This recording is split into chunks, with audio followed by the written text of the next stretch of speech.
time.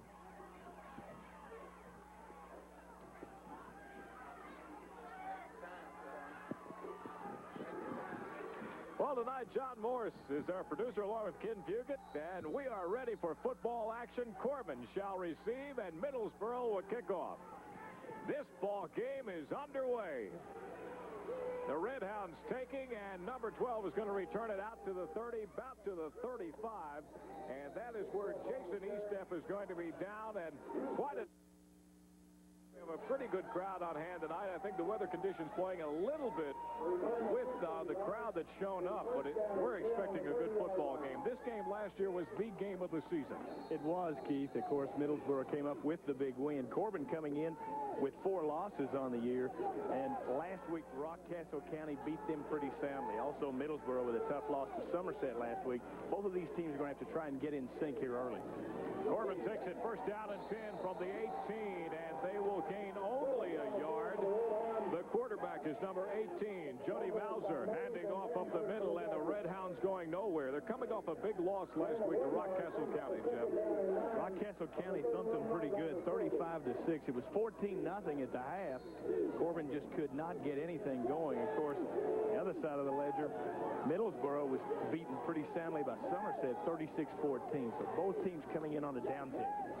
Second down and 10. Mauser looking to pass, and he had a man wide open that time. Frankie Helton, number 11, had single-man coverage. He just could not bring the ball in. One of those injury bug type situations. Of course, Helton was wide open there, Keith, and could have hauled it in, but Helton has been out since the Glasgow game and is just now coming back trying to get the thing going. McCowan, wide receiver, is out for the year, and the injury problem has been tough for Corbin. And Coach Cotton Adams told me that he would try to get back to the ground game because of those type of injuries. It'll be third down now and 9 for the Corbin Red Hounds, opening drive of this ball game. Mauser dropping back, looking to pass on third down. He has some room. He is going to tuck it under his arm and run for the first down. Mauser will get it. Looked as if, though, Jim, he would get it easily, but he slipped on the wet grass. He actually fell down close to the first down marker, but he did make it. And I think probably Coach Cotton Adams' heart skipped a few beats there because Mauser was hurt last week in the Rockcastle County game, and he's got a deep shoulder bruise. He's been practicing all week, but he has also been undergoing therapy all week. So Mauser, they won't want him to run too much. Of course, he does have the quick feet.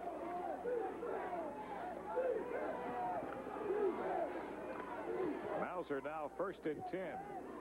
Handing off, last man through, and good yardage for about 5 yards. Is number 46 on the pickup. That is Brent Willoughby.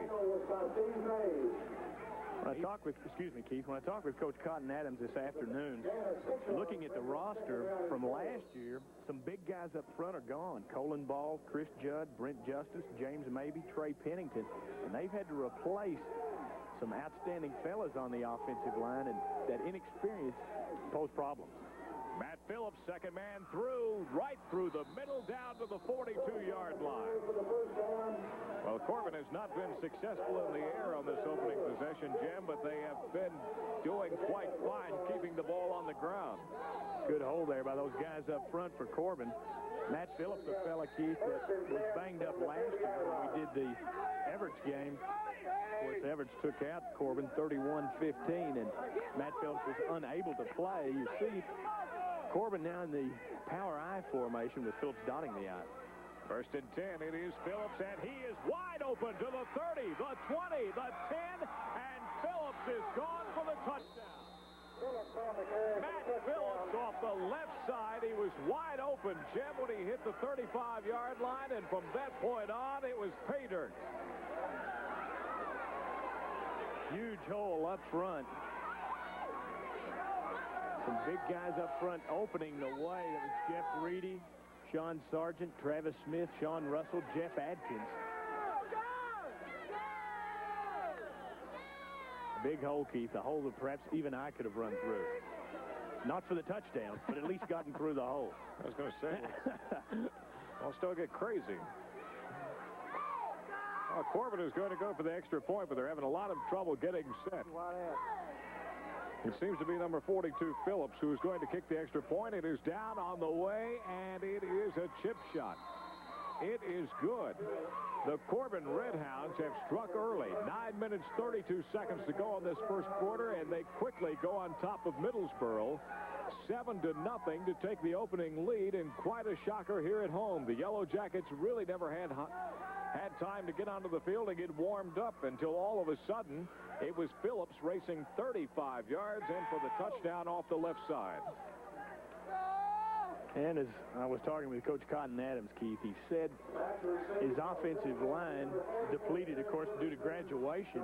And those fellas had been pretty much pass blocking. They wanted to go through the arm of Mauser. They had some injuries to the wide receivers and so forth.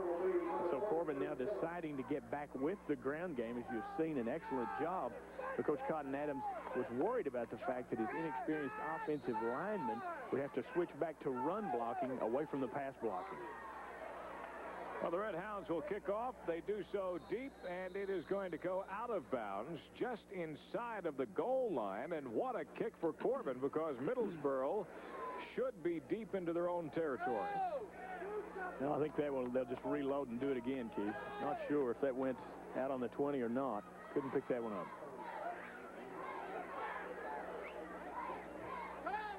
So they're going to go ahead, I believe here. They can choose to take it at the 35-yard line. It will be their choice. The officials. Get the officials for this evening's contest. The referee is Greg Harris. Umpire is Marvin Brewer. Head linesman Jerry Kirk. Field judge Darrell Washington. And the back judge is Bob Ray. As you see referee Gary Harris there with the signal. Middlesboro will opt to take the ball on the 35-yard line. Well, when we get a moment, we'll go down to Chuck Selvey in just a moment or so on the sideline with us. Talk a little bit about that opening touchdown by Corbin. Quite surprising to the Yellow Jackets. Middlesboro will be taking over for the first time on offense, trailing already 7-0. Yellow Jackets looking to pass on first down over the middle. A man is open, and it is incomplete. That was Kelly Van Kirk passing the ball. He had an intended receiver, Michael Anderson. He was on the numbers that time, Jim. He just did not haul it in. True, and Keith, when Middlesboro has the ball, you'll want to look for number 44, Eric Weatherspoon. The guy has been playing lights out. He's got 6 touchdowns of 50-plus yards this year, including a 77-yarder last week against Somerset. And not many bright spots in that game last week against Somerset. You see Coach Gary Barnett in his 4th year trying to put in a little wrinkle, looking for the pass on first down. Second down and 10. They'll keep it on the ground this time. Eric Witherspoon out to the left side. He'll pick up about a yard. Chuck Selvey with us tonight, former Corbin Redhound player, talking to us about what's going on the field. And Chuck, tonight Corbin opened it up quickly, and they did it on the ground with Matt Phillips. A big touchdown run for 40 yards. No, I'd like to play.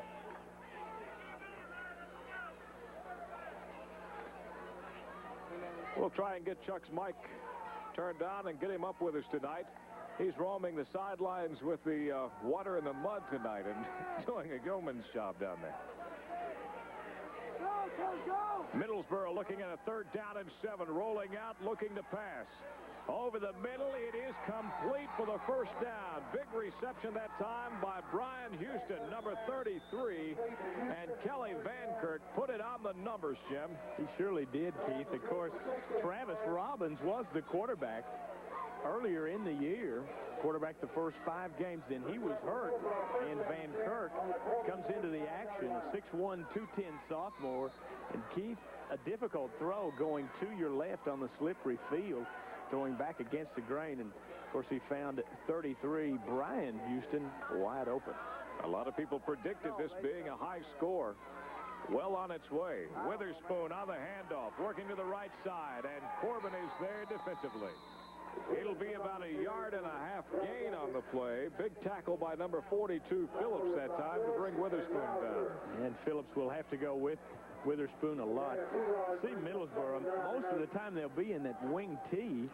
A little bit of I formation last week, but sometimes they'll sort of cheat a little bit, Keith, and move the backs a couple of steps over to one of the sides of the quarterback, and then they'll try the quick pitch to Witherspoon. And Coach Gary Barnett in his 4th year Monticello boy, coached a little bit at Kentucky Wesleyan before coming to Middlesboro. Van Kirk dropping back, first down and 10, looking over the middle. It is picked off. Picked off by Chad Adams, number 10. He will go all the way. Adams at the 10, 5, and touchdown. Adams was all by his lonesome that time, Jim. It looked as if though he was the intended receiver. He will take it in for a touchdown, and Corbin has made it a 13-0 game. Well, you're going to get a good look as father meets son there. Chad Adams, son of head coach Cotton Adams, and comes up with the big play defensively. Coach Cotton Adams told me that this was the biggest game of the year for his team, Keith, because they had to get things going now, especially off the downtick against Rockcastle County. Well, the Red Hounds, Matt Phillips is going to come on. They'll try for the extra point. What a startling beginning to this ball game. 7 minutes, 33 seconds into it, and already Corbin leads 13-0. Snappers down. Phillips puts the foot into it very easily, and it is once again a chip shot. Corbin goes on top of Middlesboro now, 14-0. We have barely played 4 minutes and 30 seconds, and the Red Hounds have already established some kind of momentum and dominance in this game. We'll take a timeout and return. The Red Hounds 14, the Yellow Jackets nothing. Hold it.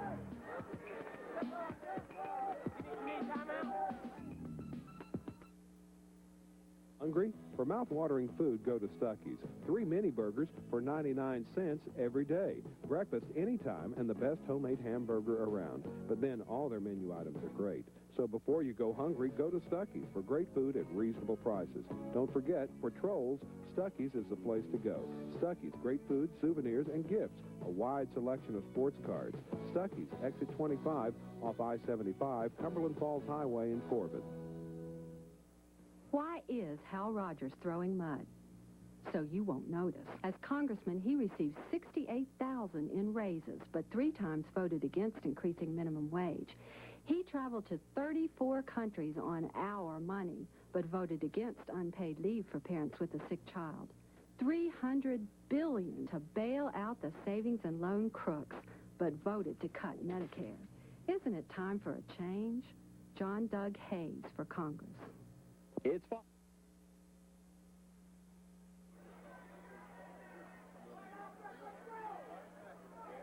Welcome back to Middlesboro. Corbin goes on top 14-0 right now over the Yellow Jackets. And the Yellow Jacket fans have been stunned, Jim. It is a cool night with the rain. So far, they've had not a moment to cheer about as the Red Hounds have taken control of this game. Middlesboro receiving the ball, and a good return that time by number 21, bringing it back, Shane Jackson, to get the first down. Let's go down to Chuck Selvey if we can on the sideline. We'll find out exactly about this quick start by the Corbin Red Hounds. Chuck? Well, not only did the Corbin offense come to play, apparently the defense came. Chad Adams got an interception in flat. 57. Good offensive play and possession and drive right now. The Jackets could be in for a long night tonight. There's not been any injuries on either team tonight, so it's pretty much from it. Back up to you guys. Thank you, Chuck. The Red Hounds starting quickly tonight on a very cool Friday night of football. Witherspoon, the fake. Van Kirk hands it off straight up the middle this time. It'll go for about a 3-yard gain, and that is to number 21, Shane Jackson. Shane Jackson, the second leading rusher on this team. 21 and 44 will carry the bulk of the load. And in talking with Coach Gary Barnett, he was a little disappointed with his team's effort in the fourth quarter last week. A little bit of a letdown against Somerset, produced a couple of touchdowns in the fourth quarter, some blown assignments, and they, of course, had difficulty at Somerset over the years, and that hasn't changed. Van Kirk dropping back, looking to pass on second down. Pressure is on, and Phillips is going to rack him up. all the way back to the 28-yard line. Jim Stuckey's is a sponsor with us tonight. They will have the Most Valuable Player Award of this ball game, and Matt Phillips has all but carved his name into that trophy here in the opening quarter. Certainly so, as he plays big on both sides of the ball, coming up from his linebacker slot to make the stop. And you see those folks there not too happy right now, but lots of ball game left. We still got over half of the first quarter to play. Middlesboro now trying to pass the ball, some problems here on homecoming night at Bradner Stadium, Lee Majors Field. We talked about that all year. Draw play, Witherspoon. He's got some room into the middle of the field. Still running. Witherspoon to the sideline, and he has one man to beat. Okuma will bring him out of bounds all the way down to the 30-yard line. Actually, it's going to be about the 35, but Jim, we have a penalty flag down, and it is all the way back at the 42. Keith, I was watching that. A difficult call for the official there, Keith, because of the misdirection and so forth, but you see referee Gary Harris with the signal there, the block in the back. Actually, one of the Corbin players sort of turned around, one of the defensive players, and got caught in the back. I think that call could have gone either way, and the flag looks somewhat like the Middlesboro color there. Yeah, if you're Middlesboro, you got to feel bad because there was only one Corbin defender out there to beat. So whoever put the block on the one defender is going to be whistled for that penalty. And Witherspoon a little bit upset right now. Discouraged, and rightfully so. He turned in a tremendous play and run, and it's all going to be nullified and brought back. Middlesboro 4-3 on the year, 1-1. And district play, their 3 losses in the year have been to Prestonsburg by 1 point. Bell County hammered them 63-8 in Somerset last week. Coach Barnett said that his team, of course, young and inexperienced, lacking somewhat in the killer instinct. 3rd down and 20 now all of a sudden. And the Yellow Jackets have had bad breaks from the beginning of this ball game. See Middlesboro in the I formation now, Keith. Van Kirk to in, split wide to the right and left. Over the middle, he lays it up, and this one should be picked off, and it is. Number 12 with the interception, Jason Eastep, all the way back to the 37. Jim, a little bit of a surprise that both teams would open up passing the ball, considering the weather conditions that we're under tonight. Somewhat. I think if you're Middlesboro, you want to come in with some things that Corbin does not expect you to do. That time, they just didn't want to sort of throw in the towel, so to speak, and decided to throw the ball. It worked really effectively like a punt, as the change in possession some 40 yards, so not really much more different, really, than a quick kick type situation. Jody Mauser takes over, his team leading 14-0. Mauser handing off up the middle. Big number 46 carrying the football that time. That is Brent Willoughby. He'll pick up about 4 yards on the play. Good blocking at the point of attack. See big number 75 clearing the way. That's Jeff Adkins, 5'11", 283 junior. And Keith, I'd get behind that guy anywhere, especially in an alley, dark alley. 2nd down and 6 now for the Red Hounds. Mauser dropping back. He has a man open. It is Phillips out of bounds at the 50. It will be a 1st down. Jim, looking at the scores of Corbin over the last year and a year and a half, have they or have they not been the hardest luck team in high school football, losing last year to Middlesboro, no time left on the clock? Well, you know, if you look at their situations this year, Glasgow beat them in overtime. Bell County beat them in the final moments by a touchdown. Defending 2A champ Danville took them out in the last seconds, their opening game this year in the Thoroughbred Bowl. Of course, Cotton Adams says seemingly everyone plays their best game of the year against the Red Hounds. Mauser, last man through. It is Phillips. Phillips working off the left side, breaks one tackle across the 40, down to the 37 before he's finally brought down, and it will be another 1st down for Matt Phillips, who has opened up this ball game with intensity. Looks like Brian Houston and William Rogers combined for the stop, and had they not been able to put down Phillips, it would have been another 6 points. Red Hounds already in scoring position again. 4:29 remaining in this, the first quarter. Jody Mauser handing off. First man through Okuma this time. He is brought down. Okuma will get maybe a half yard to a yard, Jim. First time the Red Hounds have actually been shut down on the run. And, of course, that sets up the second and long type situation for Corbin. Not what Coach Cotton Adams wants, but exactly what the Middlesboro Yellow Jackets would look to put the Red Hounds in. Of course, Mauser's so talented, Keith, all-around athlete, and he is a good thrower as well as runner. You won't see him running much this afternoon, though. Second down and 9. Mauser dropping back over the middle. Wide open that time was number 88. That is Mark Mims, and Mauser put it just a tad over his head, Jim, but a breakdown defensively for Middlesboro because Mims was by as lonesome. I look for them to come back with that exact same play as Mims. Hard to get it over his head. 6'3", 283, the big tight end. And see Coach Barnett looking for some answers right now. And they're going to have to come up with a big third down play. Third down and 9. Willoughby will dot the I this time for Jody Mauser. It is Willoughby through the middle. He has some running room across the 30 down to the 33. It will be another first down for the Corbin Red Hounds, and they seem to be winning the battle at the line of scrimmage. They certainly are. Of course, Corbin last year 7-5, beaten in the second round of the playoffs by Rockcastle County 24-21 in overtime. Last year, the first year that any team had defeated Corbin twice in 1 year, Rockcastle County pulls the trick and then, of course, hammers them last week. Mauser on first down and 10 now. It is Matt Phillips through the middle. Phillips off the left side, finally brought down at the 15. Matt Phillips is running like he is Lee Majors, the $6 million man tonight. Right. It looked like Kelly Van Kirk came up, one of the fellas on the stop. Coach Gary Barnett told me that a number of his players would be playing both ways. The inexperience right now showing they do have a very young team. They're starting 3 sophomores and a freshman. Second down and 4 now. Willoughby through the middle. He'll have another first down inside the 10 to the 7. It has been all Corbin in this opening quarter. 2 minutes and 49 seconds remaining. The Red Hounds leading 14-0, and now they threaten for a third score.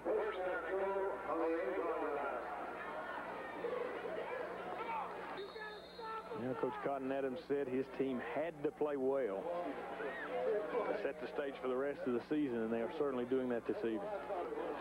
Mauser rolling out to the right side. He has a blocker looking for the end zone. Quite a fake by Jody Mauser. He used his blocker that time, number 68, to perfection, and that is Brandon Bowman. With a double fake, Mauser will get into the end zone for the touchdown, and Jim, Corbin really looks as if, though, they had quite a talking from Cotton Adams. Certainly so, and a good block on the point there by 11, Frankie Helton, 5'11", 168, as he simply snowed under the Yellow Jacket defender. Well, Mauser is going to be the holder. Matt Phillips is going to be the kicker if and when he can get his shoe tied. Switching shoes, I would say, Keith, to the kicking shoe, and Phillips doing it all, as is all the Red Hounds. I think he's going to be very close to a delay of game, and indeed he is.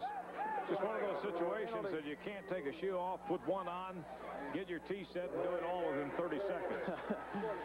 You know, Keith, you talked about the fact that Corbin may be one of the most less than lucky teams around.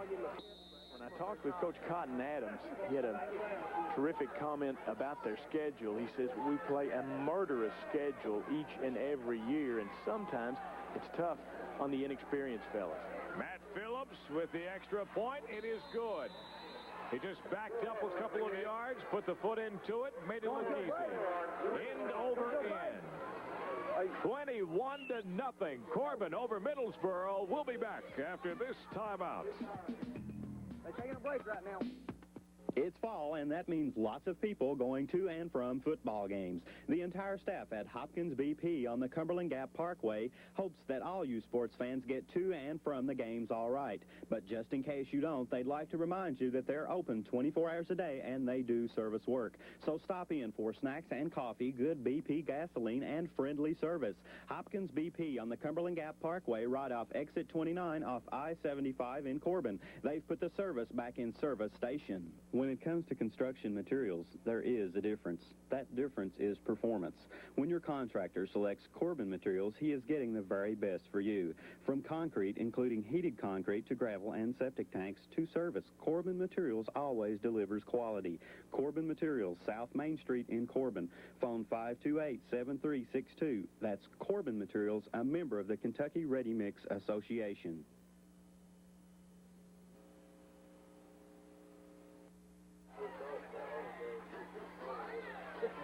2 minutes, 35 seconds remaining in the first quarter, and the Corbin Red Hounds have taken a commanding lead, 21-0 in this opening quarter.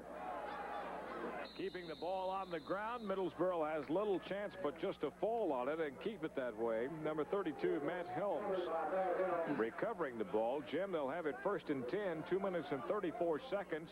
Surprise of surprises, right? Surprise of surprises is Matt Helms falls on the ball. Of course, that was not Matt Helms, the old secret agent, Dean Martin. You remember that one? I'm with you. Matt Helms on the ball, and Middlesboro will have to get on the ball and get something going here. Their running attack is terrific, though. They do have a couple of fine runners, Eric Weatherspoon and Shane Jackson. It's just that right now the deck's stacked against Coach Barnett's squad because they're down 21-0 to the Red Hounds, and you know Corbin will come at them, Keith, with the killer instinct now. Kelly Van Kirk, he will not get the snap off. It is going to be a delayed call. Too much time for the Yellow Jackets. Jim, do you think Middlesboro might have panicked a little bit with that opening touchdown by Corbin going to the air? They got 2 interceptions right off the bat. One that ran back for a touchdown. The other that turned the ball over.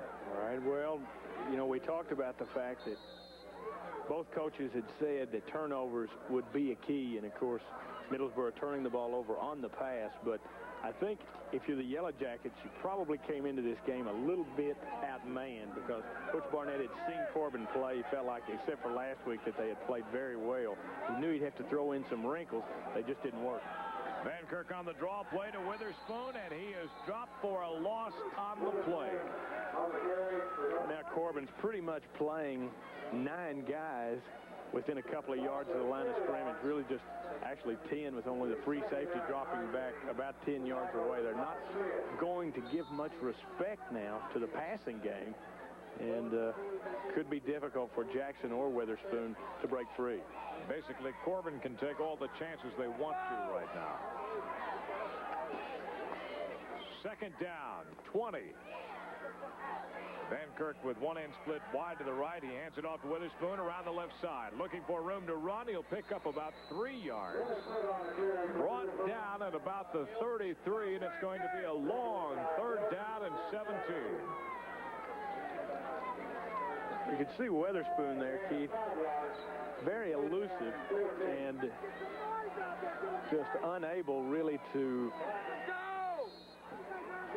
beat the surge of the defensive line for Corbin now. It's offensively difficult for Middlesboro. I have some scores right now. In the second quarter, Garrett County leads Clay County 7-0. Garrett County, of course, one of the undefeated teams in high school football. Bell County, their homecoming as well this evening, on top of Whitley County, 14-0. Pass some other scores to you in a moment. Van Kirk on 3rd down, 15, dropping back, looking into the air, over the middle. It is off the hands of Corbin. Almost an interception that time for number 18. That is Jody Mauser, the quarterback, but it falls incomplete. 4th down, 15 for Middlesboro. They will be forced to punt the ball. Other scores, Keith, Pulaski County leading Johnson Central 7-0. At the half, it's Somerset 14, Madison Central nothing. And we have a Virginia score to pass along to you. Thomas Walker, Virginia, 18-pound Virginia, 0. Jim, I'm going to go out on a limb, a thin limb. Yes. But I'm going to make this statement. When Bell County and Belfry meet in the playoffs, undefeated, we'll be there. Well, the sales department and the management back at the station will love that comment. Short kick. It is high, and it is going to take a Middlesboro bounce. Well bound. Unfortunately, at about the 45-yard line, Corbin takes over. 22 seconds left, and once again, they're in scoring position. Keith, due to the fact that Travis Robbins was hurt, he was the punter normally for Coach Barnett and the Yellow Jackets. Inserted that time was a freshman, Billy Musial, 6'1", 164. And I don't know if he's any relation to Stan or not, but tough duty for the freshman and just didn't get much of a foot in at that time. And difficult now for Middlesboro. They're going to have to come back with something defensively. Jody Mauser dropping back to pass on first down. He is going deep, and it will fall incomplete. 9 seconds remaining on the first quarter clock. Corbin leading 21-0. I'm going to tease you with this right now. Coming up at halftime, do not leave the set. Jim Frazier, tonight, doing his best to Geraldo Rivera, has found out the name of Lee Majors, the real name. Sure. That will be disclosed to the viewing public of WYMT live tonight at halftime. Without question, Keith, as we have dug down. Was it dramatic enough with that? That was okay. Thank you. I'm not sure about this, Geraldo, and I wanted to make sure that I was in there. Here we are at Radnor Stadium, Lee Majors Field. And his real name will be disclosed at halftime. And not any sooner. No, not at all. So please don't leave at halftime. As a matter of fact, you don't even know it. I won't even disclose it to you. Now the untold story. Mauser dropping back. He'll hand it off. It is Willoughby up the middle. Across the 50, down to the 45, and the clock will tick away. The end of the first quarter of play. What a shock and a surprise so far. Corbin leading after 1 quarter complete. The Red Hounds over the Yellow Jackets of Middlesboro, 21-0. Stuckey's is your troll headquarters. That's right, those lovable trolls by Russ are waiting for you at Stuckey's at the junction of US 25W and I-75, along with mouth-watering food for breakfast, lunch, and dinner. Wonderful candies and treats, gourmet snacks, gifts, and souvenirs, and good Citgo gasoline. Remember, Stuckey's is your troll headquarters for Trolls by Russ. You've got to go to Stuckey's. Hurry, they're going fast. Stuckey's, I-75, exit 25, and Cumberland Falls Highway in Corbin. You can save like never before during the 17th anniversary sale at Marine Myers Ford in Corbin. Fantastic discounts on remaining 92 models and more 93 model cars and trucks are arriving daily with great anniversary sale prices. At Marine Myers Ford, they want to show you their appreciation to all their customers with big savings on every vehicle on the lot. During their 17th anniversary sale going on now at Marine Myers Ford, Lincoln Mercury on the Cumberland Falls Road in Corbin. Well, it is a typical football night at Middlesboro. Rain, some cool weather, and right now a lot of points on the board. Jim, we predicted that before this game started. The only problem, it's been points for Corbin, and so far a goose egg for Middlesboro. Middlesboro, of course, Keith, their program had fallen on hard times before Coach Barnett got here. They only won 1 game in his first year, managed to win 4 in the second year. Then last year, they came up with a 9-2 record. And they were knocked out 22-19 by Anderson County the first round of the playoffs. They're going to have to go some to match that this year. Jody Mauser, 2nd down and 9 now for the Corbin Redhounds. Second man through it is Matt Phillips. Phillips still on his feet. Finally brought down at the 45, and Matt Phillips has been one tough individual to get to put down on the ground tonight. Tackled there by Kelly Van Kirk, the quarterback. And tell you, Keith, wearing that old number 7 sort of reminds me of the man that was money for the Middlesboro Yellow Jackets, Wally Money, wearing that number. And, of course, some of the guys gone for Middlesboro, Wally Money, Brian McCrary had outstanding years last year. Of course, Ryan Pruitt, old Bobby Idle, those guys not around this year. Coach Barnett could use 3rd down and 10. Corbin this time on the pitch, running around the left side, and now cutting it back into the middle for the first down, number 27, Michael Wyatt. First time he has touched the football tonight, Jim, and he takes it 15 yards for a first down. great blocking. 68, Brandon Bowman, and 64, Sean Sargent clear the way on the left side. Didn't look like the runner had much. Some good blocking springs him free, and Corbin now, Keith, interchanging on the offensive line and getting some guys some experience due to the fact they've got this big lead. Now the guy this time, Mauser, first down and 10 from the 35. It is Willoughby through the middle. Willoughby running off right side now, down to the 24, and Corbin is just breaking it wide open through the middle. Another tackle by Brian Houston, 5'10", 215, or rather a 6'3", 175 senior. It's Houston. Jim, I think it's safe to say that this ball game last year was the ball game of the year as far as the broadcast that we did. Surely.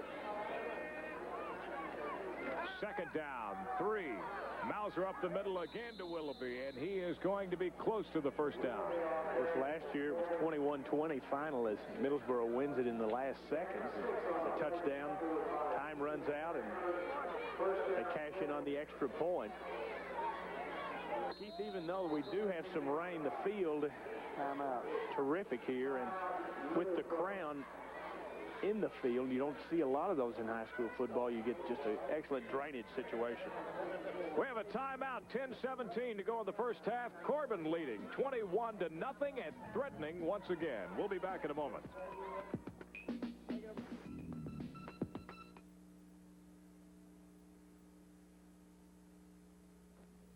Are you a card collector? Baseball, football, basketball, hockey, and more are at Stuckey's, US 25W and I-75 interchange in Corbin. They sell by the pack, box, or case, and they buy cards, too. And they've got selected boxes on sale now from $9.95 to $29.95.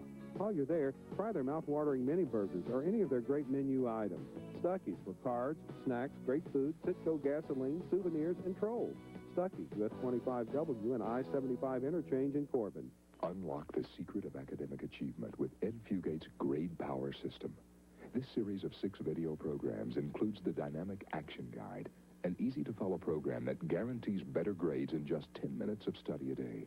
The Grade Power System, dozens of study skills outlines, GPA power forms, motivational tools, and a special parent pack that helps you help your student attain better grades.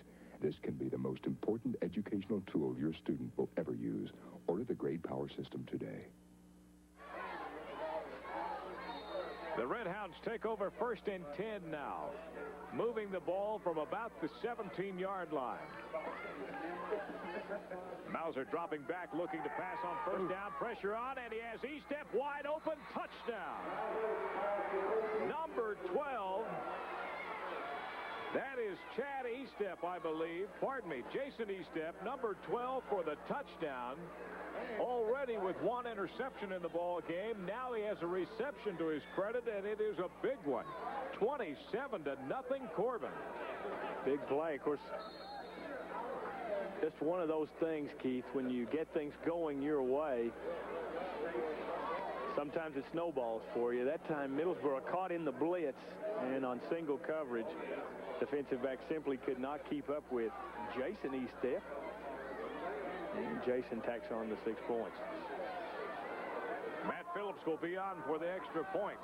He is perfect so far, 3 of 3. It is down on the way, and once again, it is good. Phillips now 4 of 4, and it is 28-0 with 10 minutes, 12 seconds remaining in this first half of play.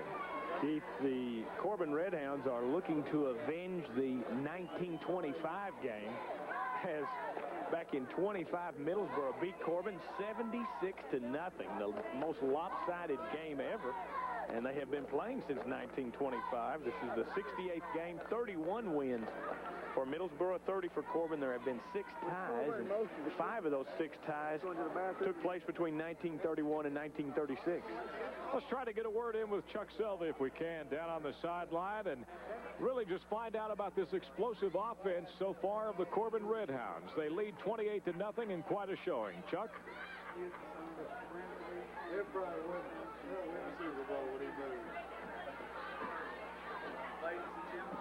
Well, we've got some rain tonight and a little bit of cool weather, and that always plays havoc with your cords. Doesn't Am I it, right? though? Doesn't it? Vocal cords. And the cord stretched on the ground. Unfortunately, we couldn't go to Chuck there, but we'll try back in a few moments or so. Corbin with the kickoff. Middlesboro will take over at the 37-yard line. And for Middlesboro now, Keith, it's time to time to get some things going here offensively and time to get things going on the ground. As you see Van Kirk heading into the huddle. Middlesboro has a big team up front, but inexperience and injuries kept this team from perhaps realizing their full potential. Come in with 3 losses on the year: Prestonsburg, Bell County, and Somerset, and looks like perhaps a 4th on the way. Van Kirk handing off on first down and 10 around the right side. It is Witherspoon. One man to beat him. He's gone. Witherspoon to the 20, the 10, touchdown. Keith, how big a play was that flip or the block in the back in the first quarter? Witherspoon, the kind of guy, once again, that can score from anywhere on the field. This is his 7th touchdown run of more than 50 yards, and just an electrifying ball player. Jim, I don't like to say this, but really, he did most of that on his own. Some unbelievable moves after he got out to the sideline. Right, and you'll see them lining up for the extra point, but there is a Corbin player down on the field. Can't pick up the number, and looks like perhaps a leg injury there. We'll take a timeout and return quickly. It is 28-6, Corbin leading over Middlesboro. It's fall, and that means lots of people going to and from football games. The entire staff at Hopkins BP on the Cumberland Gap Parkway hopes that all you sports fans get to and from the games all right. But just in case you don't, they'd like to remind you that they're open 24 hours a day, and they do service work. So stop in for snacks and coffee, good BP gasoline, and friendly service. Hopkins BP on the Cumberland Gap Parkway right off exit 29 off I-75 in Corbin. They've put the service back in service station. If you are thinking of a career in education, think Union College. The teacher education program is a tradition at Union, with over half of its graduates having received degrees in the teaching field. Union delivers a dependable quality academic experience in an atmosphere that promotes success. With a high percentage of faculty with PhDs and a student-faculty ratio of 14-1, Union is committed to offering each student a personal and individual approach to their education. Come share the experience at Union College. Well, the injured player seems to be all right. He is off the field, and now the Middlesboro Yellow Jackets will look for a 2-point conversion, Jim Frazier. 9:40 to go in the first half of play. Van Kirk under center and set. Van Kirk will keep it himself. Diving in, he is going to be in for the 2-point conversion. 28-8, Middlesboro may have saved this ball game with a big touchdown run by Witherspoon that time. It keeps them in the ball game and keeps it from actually being a blowout, Jim. It certainly does, and if they can manage to come up with something defensively, which they, as of yet, have not done, to stem the tide in the rush of the Corbin Redhounds, perhaps they can get back in this game, because Witherspoon can score from anywhere on the field. And finally, the folks in the yellow and get a chance for something to cheer about there.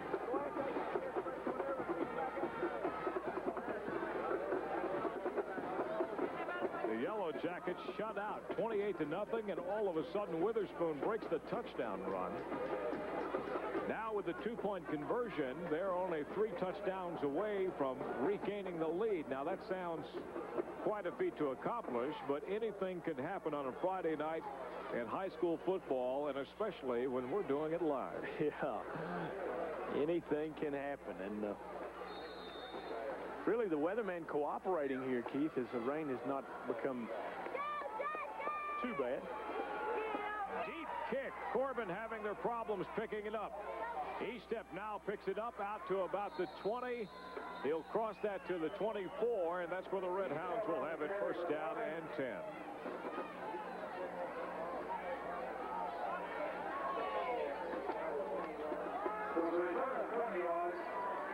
A lot of things coming up at halftime we'll talk to you about. Glad to have Stuckey's along as a sponsor with us tonight. We hope that you'll take time to stop by Stuckey's restaurant near you. Also, remember the Most Valuable Player Award coming up after this ball game, and of course, it's brought to you tonight by Stuckey's Restaurant.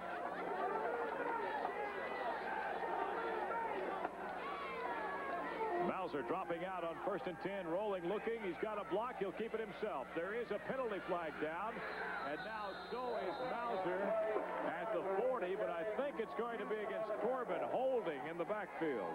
Exactly right, Keith. And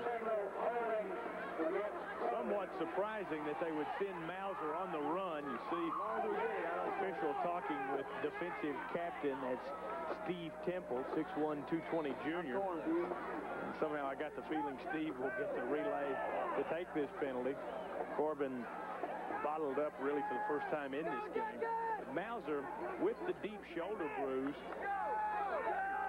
has had the red jersey on all week long, would not take any hits, although he did practice and get some snaps.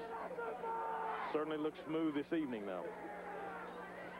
Last year's game, talking with Coach Barnett, I talked about maybe that last year's game, the big win was one of the things that, at least in his regime, has sort of turned around the program. And what he reminded me was that was last year. It was a big win, an SEKC win, but they're looking to do some things this year, not worry so much about last year.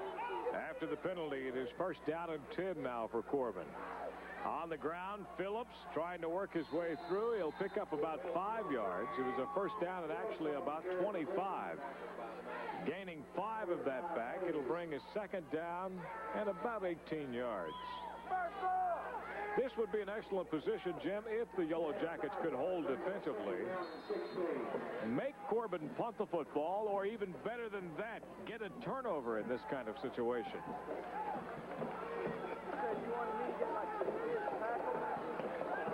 Mauser, excellent thrower. The tight end has been wide open. I might look for Mark Mims here. Mauser up the middle again. This time, Middlesboro staying at home. No gain on the play that time. Looked to be a Willoughby carrying the football. These guys are getting fired up. Mark Mims has been breaking wide open, the 6'3", 283 senior from tight end position, but don't know if Cotton Adams will risk throwing the ball this deep in his own territory. But 2 plays that stand out in your mind, the block in the back that brought back the big first down for Weatherspoon is when Middlesboro had the ball, and then the tremendous interception by the coach's son, Chad Adams, when Corbin intercepts and runs it in from some 55 yards out for the 6. Third down and 16 for Corbin. 2 in, split wide to the right and left, 1 set back, and Mauser is looking to throw over the middle, incomplete. Intended that time for Mark Mims. Once again, Jim, he was open, and it looked to be fairly close to a catchable ball. Well, Keith, you know, don't want to just pat myself on the back for calling the tight end there, but an excellent play by 51 Steve Temple, the defensive captain. Although Mims was open, Temple held him up at the line of scrimmage with the bump, and really Mims was off stride as he tried to get to the ball. Excellent defensive stand from Middlesboro. That's what they needed, and look out if Weatherspoon gets his hands on the ball here. 4th down. Corbin to punt. And a very good kick that time by Phillips. It is going to take a Corbin bounce, and what a roll across the 40 down to the 36. And that's where Middlesboro will take over. 6 minutes, 58 seconds left to go in the first half of play, and one of the few times tonight that the Yellow Jackets of Middlesboro have been able to hold defensively. They do so. Corbin gives it up, and Middlesboro has a chance to hopefully, in their opinion, make the score somewhat closer before halftime. And, Jim, I think if they're going to have an opportunity to win this ball game, they need to get it down to about 2 touchdowns at halftime. Certainly so. Now, you might want to look also for Shane Jackson. He's the wingback, and he'll get it on some of the misdirection here. Witherspoon handing it back off this time, and it is number 21, Jackson. Wait. I want to know something. Have you got the playbook up here, or is... I mean, I'm actually calling a couple of plays here. Watch out. That was a good call. Yeah, well, you know how it goes. Lots of times these coaches give me some good tips, and when you hazard a guess, perhaps that works out. But Jackson and Witherspoon can get it done. You know Middlesboro wants to go on the ground rather than up in the air. The timely passing by Van Kirk and not put a lot of pressure on the sophomore here and try to put the ball up in the air. I think you'll see them keep it on the ground, and as they've done effectively. First down and 10. Flag is down. Van Kirk with a pass over the middle, out of bounds. I think you're going to see a motion penalty there. Looked like one of the backs, perhaps Witherspoon, on the motion. I can't remember how many times you've got so many calls right in a first half of a football. Right, I know. I guess I'm in mid-season form now. We're in the mid-season. It's in mid-season. A lot of injuries. I watched White Men Can't Jump. You're in the zone all by yourself right now. You're making these calls. I know you're conscious, Jim, but you're in a zone, you know? Right. Now for the first and long situation, watch out for the draw because of the speed of Witherspoon. If it's a draw, look out. You know where the courthouse is, don't you? Are you familiar with where the steps are? Sure. You've got 30 minutes to draw a crowd. First down and 15. That's the penalty flag. That may have just saved me. I think the center might have moved the ball there. Not sure. Nope. Got the offside on Corbin. Knew I'd break my string.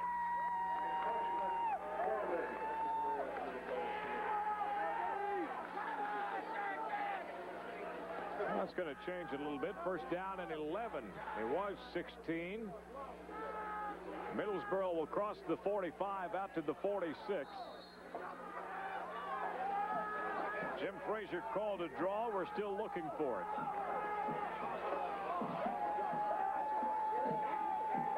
First and 11 for Van Kirk.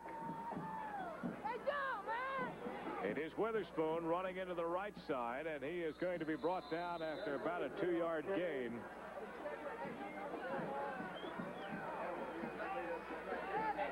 It'll bring up a second down and 9. Important possession here for Middlesboro, Keith. If they push this thing in, any type of score, maybe a field goal, 28-11 wouldn't be so bad as looking at that 28-0 count that they were down. Any type of a score, perhaps they can crawl back into this one. Certainly with a touchdown, they're back in the game. Corbin has only been shut down one time that they've had the ball. Witherspoon to Jackson again into the middle. And Jackson, still on his feet, somehow makes it to the 45. Big effort by 21 Jackson, a 5'7", 142 sophomore. Not the biggest guy in the ballpark, but low center of gravity there, Keith, and kept the legs churning. You see the big effort. Middlesboro has a lot of enthusiasm for this evening's game. It just can't quite seem to get it going. Shy of the first down by about 2 yards. It's going to bring up a third down and 2, and it is going to be a big third down for Middlesboro. Jim, I would almost imagine that they are in fourth down territory. If they don't get it on the third, that they would take it on a fourth down. However, the Yellow Jackets want to talk it over. Well, they call the timeout. Looked like maybe they were a little bit confused, and Coach Barnett knows that this is a critical play. So no way you want to get confused and go to the wrong situation there.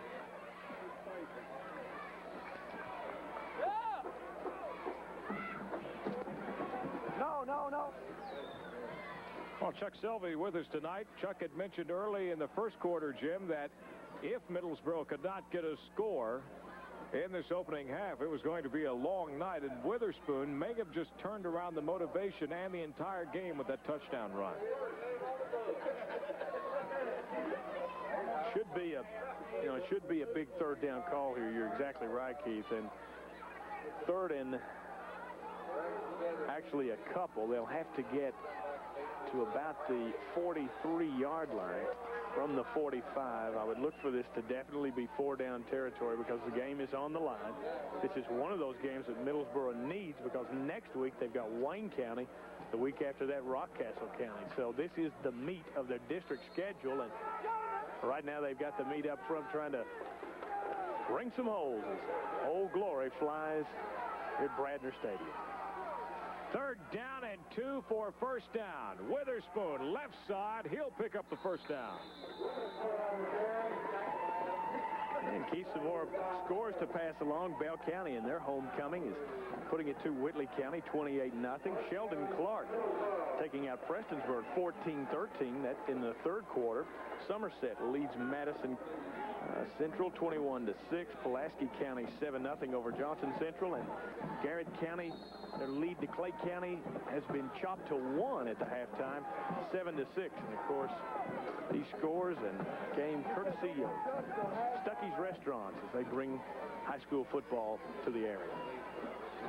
Van Kirk on first down and 10 now. Witherspoon, right side, looking for blocking, squirting his way through, across the 35, down to the 32. Man, I love the way this kid runs, Keith. Looks like old number 44, Leroy Kelly of the Cleveland Browns, gets right behind the blocker, and you saw him sort of push one of the blockers to the right, to the top of your screen as he cut inside. And I think a lot of guys, when they're running the ball, don't get nearly close enough to the blocker and use their blockers as effectively as perhaps they could. Witherspoon doing a good job. Witherspoon, Jackson again on the reverse into the middle. He'll pick up the first down. I can't let you get away with that Cleveland statement. If you're going to mention a 44, let's go with Chuck Foreman of the Minnesota Vikings, all right? I can't live with the Cleveland Browns. Well, I'm an old Browns fan, and as a number of people are in the area, those that were fans of the Browns before the Bengals came. Now listen, Jay Crawford was a big Cleveland Brown fan. He finally gave it up and left. He realized that it was either Bengal territory or Minnesota Vikings or somebody, but not Cleveland. 3:30 on the clock. It cuts deep, Keith. First down and 10 for Middlesboro. Van Kirk, Witherspoon, he'll keep it this time. He has got blockers in front of him. Witherspoon down to about the 23, but Jim, we have a penalty flag down back near the line of scrimmage this time. See the official sorting it out, and we shall see what referee Gary Harris has to say.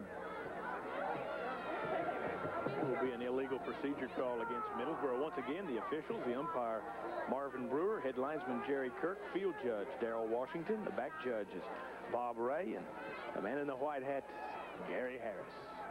Well, one thing that Middlesboro has done so far, even though they haven't scored on this drive, they have shut down the Corbin offense. They've had a prolonged offensive possession, and they are in scoring position, so they have taken some momentum away from Corbin. Also, we'll remind you that the score is brought to you tonight throughout the ball game, done so by Stuckey's Restaurant. At the end of this game, we'll have the most valuable player, and we'll have a conversation with that player. And that part of this broadcast also brought to you by Stuckey's Restaurant. After the game, tune in tonight. Scott Staten, along with Victor Black, who will be back in a warm studio, sitting in a soft, comfortable chair, will bring you Sports Overtime. All the scores and highlights coming your way at 11:20, and then once again at 1 a.m. Middlesboro this time running off the left side. It looked to be number 40, and that is his first carry of the ball game, Chad Tindall. The misdirection of the wing tee, making it very difficult for the linebackers, defensive backs, to pick up who has the ball. And, you know, the Hazard Bulldogs, a team that run that wing tee so very effectively. And Middlesboro also hiding the ball. And, of course, when you have the backs like Jackson and Witherspoon to get it to, makes it difficult. Here's Van Kirk dropping back, second down, 13, looking for room to pass. He is caught from behind. He'll be dropped all the way back to the 37, and that is a big defensive play for Corbin. Couldn't pick up who made the stop. That might have been Chad Adams. Keith, not sure. Big play. Big play. As sack now forces Middlesboro in third and forever, and don't know how effective they can be. Well, the Yellow Jackets, with a minute 47, do not want to give up this football, Jim. Even if they do not score, they do not want to give up the football. Third down, 20. Van Kirk dropping back. He'll put it into the air. Screen pass, Witherspoon. He has room to run. Witherspoon down to the 20. One man to beat, and he tried to run over him. He'll be brought down at the 10, and it was Jody Mauser, number 18, with a touchdown-saving tackle. Keith, his team may be behind, but 44, Witherspoon, trying to get his name carved onto that MVP trophy because he is the most explosive player on this field. Excellent call by Coach Barnett.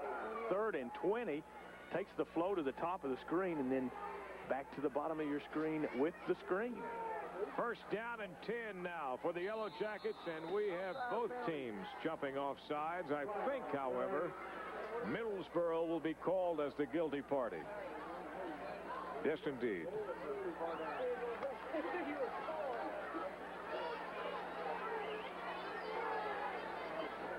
Keith, you can see big number 75 there just in the left corner of your screen. That was Brad Leak, 6'2", 259 senior tackle for Middlesboro. A little bit banged up. Didn't know if he would be able to go this evening, I should say. And you see him there, the right tackle slot, but I see him try to go to the top of the screen to the right this time.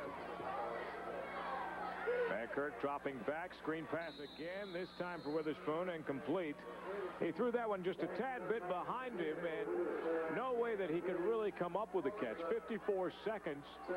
It'll be a second down and almost goal now for Middlesboro. Good coverage by senior defensive back Brian Jones. He was all over Witherspoon that time. And the opportunity to play against Middlesboro in high school, 1982. You remember Brian Williams? Played at the University of Kentucky. Quite a ball player, football and basketball. Over the middle, touchdown. Number 33, Brian Houston, reached behind himself to make the catch and the touchdown grab. That was what, Jim, if you ever called it a bang-bang play, that had to be it. Van Kirk to Houston. And now I think you'll see Middlesboro go for two, and guess what? We got a ball game now. As on the slant, Houston, the hot pass, and Van Kirk with some speed on the ball. And right now, two plays that loom as big. The interception for touchdown by Adams, and back when Witherspoon and Middlesboro had the ball going on their first offensive possession, the crippling penalty that negated that drive. Two-point conversion attempt. It will not go. Middlesboro will not make it for the two-point conversion. However, they have cut the lead in half. 28-14. If you made it into the kitchen for popcorn and you're just returning, we have a whole different ball game now going into the halftime. We've got 50 seconds remaining before the half. But, Jim, what about the Yellow Jackets to come back from 28 down, 28-0? They did not fold in what looked clearly to be a game dominated by Corbin offensively and defensively to score 14 unanswered points.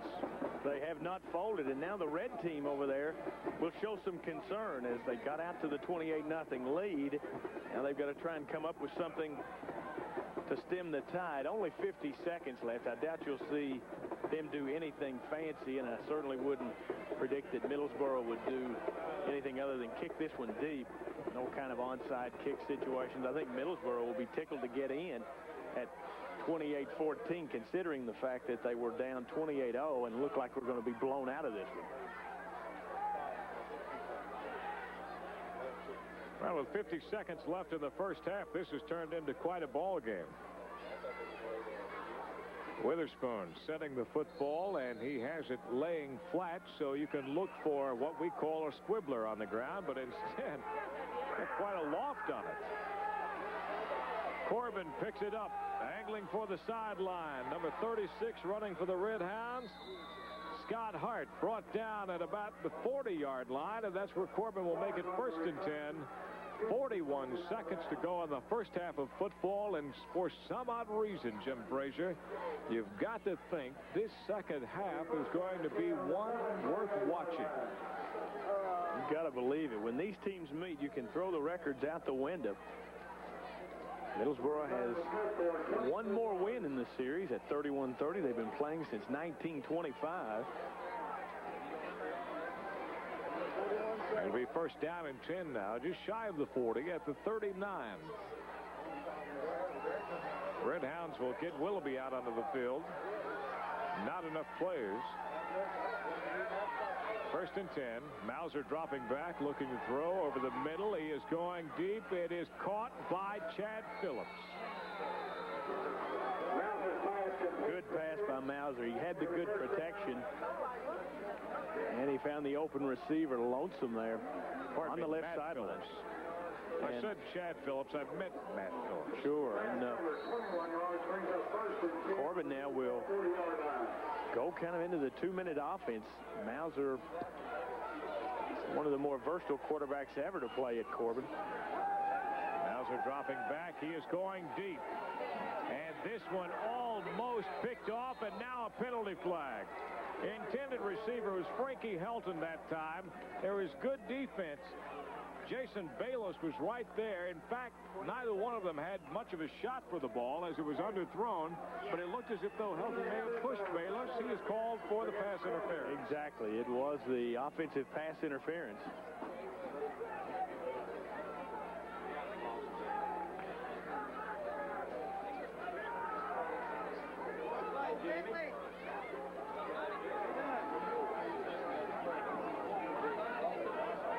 Going to back up the Red Hounds a little bit, Jim. Surely, and it also, you saw the signal there from the referee. It will be loss of down. Sits up 2nd down now. It's only 28 seconds to play. Saw the tight end Mims. They're giving a little bit more attention to him, but he was open over the middle. Let's see if they try and get it maybe to the big 6'3" tight end. Helton one to the right, E-step to the left now. Mauser, a little quick pass to E-step. He has some room. Crossed the 50 down to the 45. He did not make it out of bounds, I don't think, or did he? Yeah, I think he got out of bounds at the last second there. And the clock will stop with 21 ticks left. Corbin with a decent kicking game. Phillips can put it home from about 30 yards out. So if they could get the ball some 25 more yards, or 30 yards, they've got a chance. You got to think that he ran Jason E-step short only to send him along on this play, Jim. 3rd down, 17. E-step going long, and Mauser is looking down to him. He is open, and it is through his hands. Whoa. Whoa. Beautiful pass. E-step just could not quite catch up to it. He was open, and I think if you're the Middlesboro coaching staff, you're going to have to come up with some adjustments on the coverage. They've sort of given so much attention to the ground game of Corbin, but passing certainly another way that Corbin can burn you. Give credit to Cotton Adams that time. They ran E-step on a little short 5-yard pass. He made the reception. They come right back. They send him long, and Mauser put it right on the numbers. It was there, and Middlesboro now will take the timeout. It's 4th down, 16 yards to go. I think you'll see Corbin punt the ball away here, and perhaps Witherspoon or Jackson will get their hands on it one more time. Well, coming up at halftime, here's what's going to happen. First, we're going to talk with Chuck Selvey about this ball game. Right. However, we'll get to the important factors. What is Lee Major's real name? That's going to be disclosed. You're going to tell us that. Right. So we'll get to that. We'll also talk with Chuck Selvey. We'll review the first half of play. We'll bring you some scores brought to you by Stuckey's tonight. And I understand, Stuckey's, if you can't find it, it is on US 25 West, the I-75 interchange. Believe me, We know where it's at. Sure. If you don't know, get in behind us after the ball game. We'll lead the parade right to the front door. What the hell's going on? Well, the Red Hounds have 14 seconds remaining, first half. Jim, looks like they're going to kick it away on 4th down and 15. They will. Good kick. It is going to go deep, and it is going to take a Corbin bounce out of bounds down around the 10 to stop the clock at 7 seconds. So Middlesboro will probably get one play with 7 seconds left. And that kind of field position and trailing 28-14, more than likely the Yellow Jackets going to fall on this one, go to halftime and talk about it. Certainly so. And you see in the background some of the crowd, a few umbrellas up, but really the rain pretty much has stopped except for the mist. Well, this is a little bit of a surprise. Middlesboro calls a timeout with 7 seconds left. Well, you've got 3 of them. Why not use them, I guess? But just see in the background there some of the folks getting ready for homecoming. They're not getting ready for homecoming. No. They've already been home. Yellow Jacket fans. Sure. You see their concession. We are located just above the concession stand, and you talk about getting hungry, man. Do you smell the popcorn? Is it me or is it you? Oh. I have a weakness. Yeah. Popcorn at a ball game? No, that's not it, but I like the smell of it. Yeah. You know what the weakness is. I don't want to talk about it, but I do like the smell of popcorn. We've got a second half for the folks that should be entertaining as Middlesboro will get the ball to open this second half. See how things work out. Coach Gary Barnett's team, no way they throw in the towel, down 28-0 in the first, 7 minutes of the game. But they have stemmed the tide and turned this thing around. Wind blowing. It is a rather cool night in Middlesboro, but the rain has stopped. And for the final play of the first half for the Yellow Jackets, Van Kirk will look to put it into the air. And he plays it safe, tossing it out of bounds with, wait a minute, we're going to get a penalty flag down. They're going to call grounding, I believe. 2 seconds remaining. Was not a receiver in the area. I'm sure Van Kirk is saying it's not my fault that the receiver wasn't in the area. Right. He was supposed to be there. Both of these teams inexperienced. Middlesboro returns only 2 starters on both offense and defense. Only 4 fellas really saw any action in that terrific game last year. Wally Money, Brian McCrary, Bobby Idle, Ryan Pruitt. A lot of the fellas played last year, lost to graduation. Just can't get over what a beautiful facility it is here, though, Keith. And as I've been informed, the Washington Senators used to have a rookie league team here in the Middlesboro area back years ago, and they, in part, along with some other folks, responsible for putting this together here. Excellent facility. 2 seconds left. Van Kirk will pop up under center now, and he will simply keep it and fall down on it. And that will end the first half of play.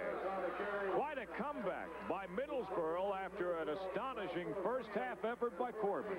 We end the first half of football with the Red Hounds leading Middlesboro 28-14.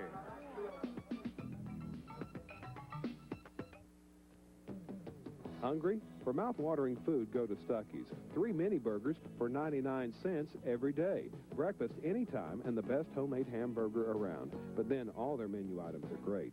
So before you go hungry, go to Stuckey's for great food at reasonable prices. Don't forget, for trolls, Stuckey's is the place to go. Stuckey's, great food, souvenirs, and gifts. A wide selection of sports cards.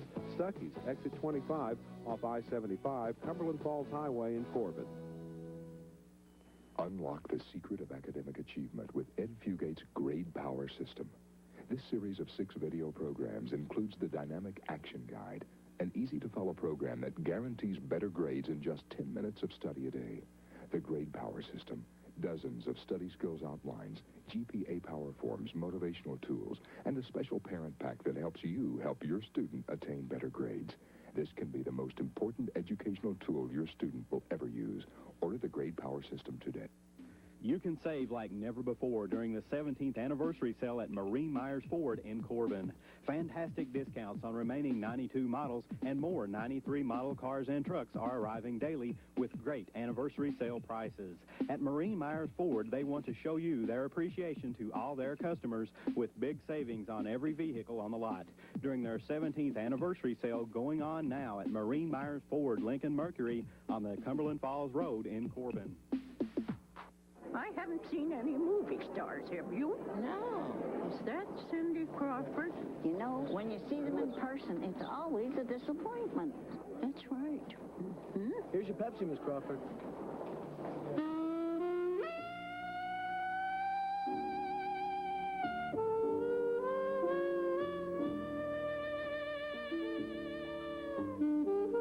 We gotta start drinking Pepsi.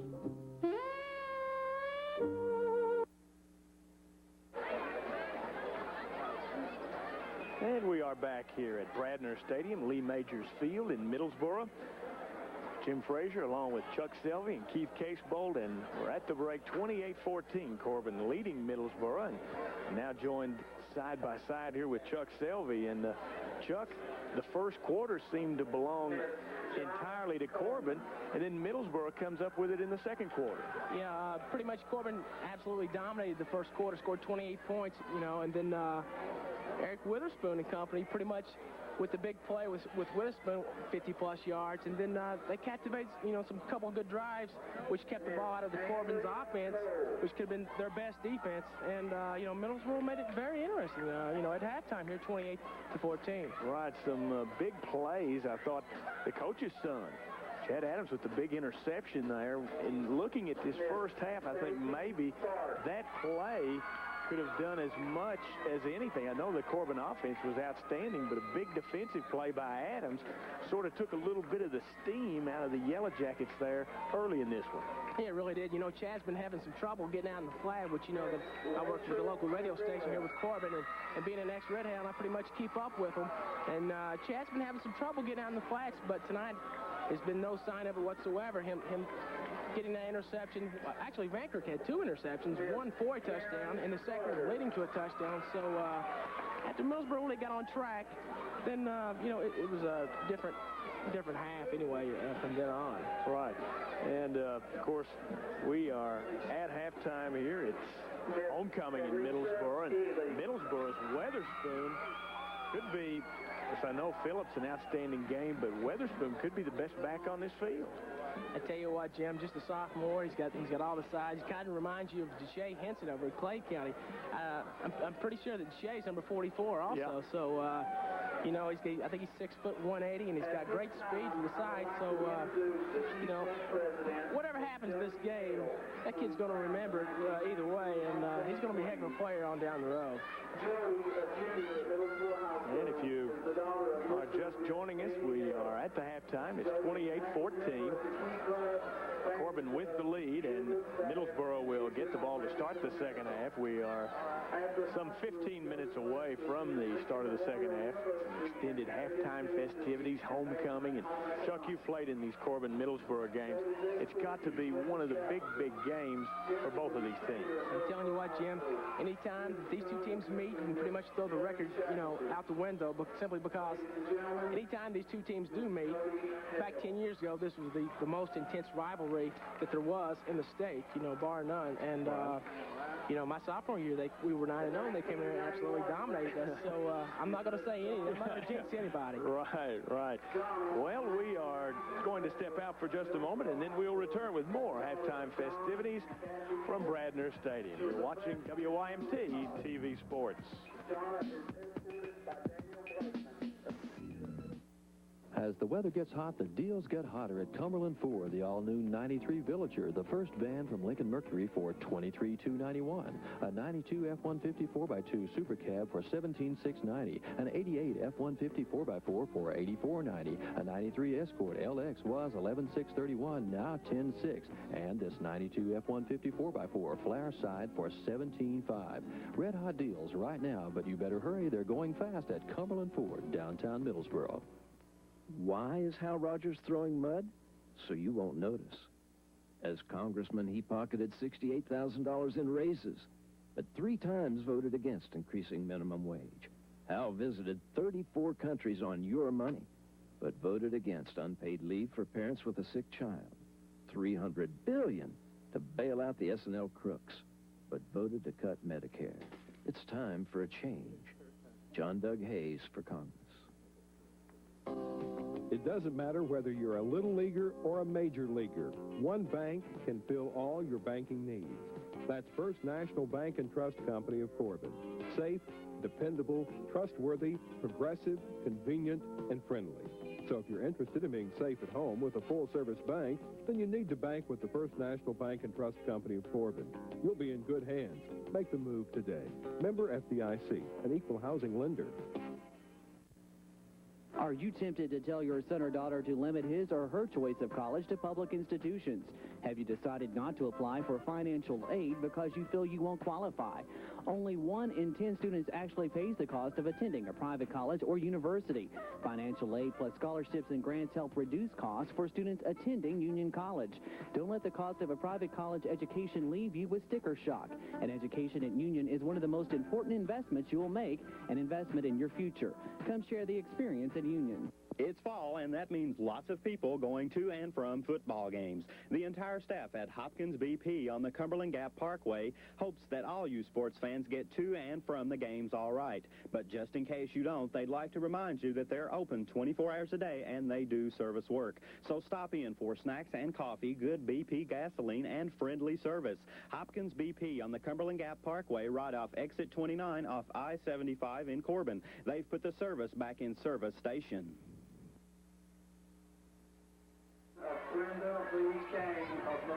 Welcome back to halftime, 28-14. Corbin leading over Middlesboro, and as you can see in the background right now, announcing the homecoming court for the Yellow Jackets. And Jim, I have waited long enough. Listen, Master Sergeant John Reynolds, who just so happens to be my rook playing partner, who we have totally dominated the entire community of Joe Nancy, Kentucky, Sure, is standing by without a shadow of a doubt with his ear to the television, tuned to find out what is Lee Major's real name. The real name, Harvey Yeary, Keith. Harvey Yeary. He was a 4-sport athlete here at Middlesboro, baseball, basketball, football, and track. Signed originally with IU, Indiana University, went up there for about a year and a half, and then found his way to Richmond and Eastern Kentucky, where he became a wide receiver for the Colonels. So that is the setup, and he graduated the class of 57, the 56 football year. So old Harvey, you don't have to say Lee Majors anymore, it's just old Harv, and that's, the people that really know him. To add to that story, wasn't he actually discovered by Rock Hudson, who actually discovered him and actually got him his first break in Hollywood? That is true, and of course, we saw in the Personality on Parade earlier this year that after his painful divorce from Farrah Fawcett, Harv got caught up in a life of wine, women, and song. I'm quoting now. Amen. With actor Nick Nolte, some other pals, and then he fell in love with Playboy playmate Karen Velez. And, that was the thing that turned him around. So good for Harv, and good for the $6 million man. How many of us would like to go through a painful divorce with Farrah Fawcett? I, for one, could stand it. We're at halftime. We'll be back after this break. Corbin leads Middlesboro 28-14.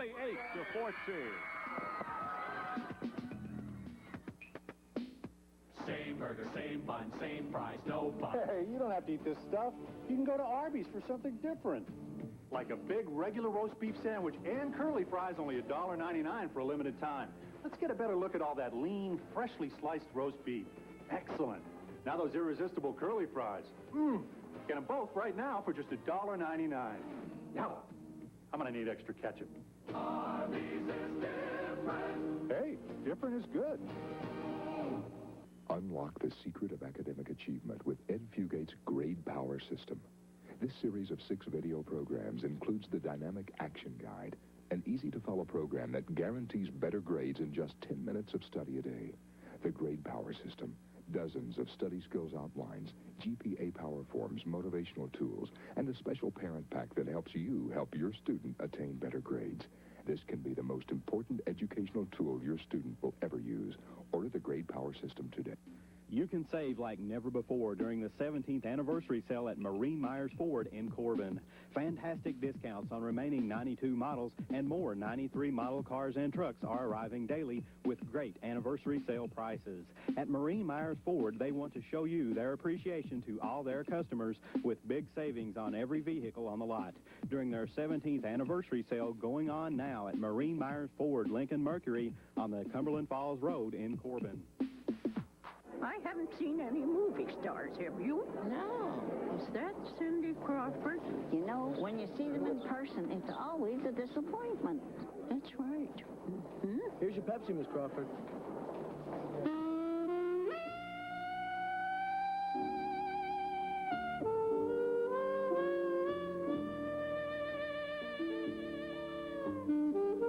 We gotta start drinking Pepsi.